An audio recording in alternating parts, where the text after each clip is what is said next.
everyone, it's been a while and I thought I'd just come through with a new look. About to do a look on for Val's Day. I know Val's Day is past, but hey, every day is a day of love, so stay tuned and hope you enjoy the look. So I'm just gonna go in and use this primer. It's by Maybelline and it's called Master Prime and it smells divine. And yeah, recently I've just not felt like doing my makeup at all, hence that's why you haven't seen me in a minute.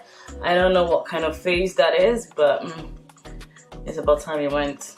So anyways, I'm just gonna prime my face and let it set for a while, and then yeah, then I'm going to the look. Now that my face is primed, I'm just gonna go in with my deep brow pomade in Chocolate by Anastasia Beverly Hills. I'm sure you guys have seen me do my eyebrows a couple of times, so I'll just do this offline and get back to you in just a sec. I'm gonna use this palette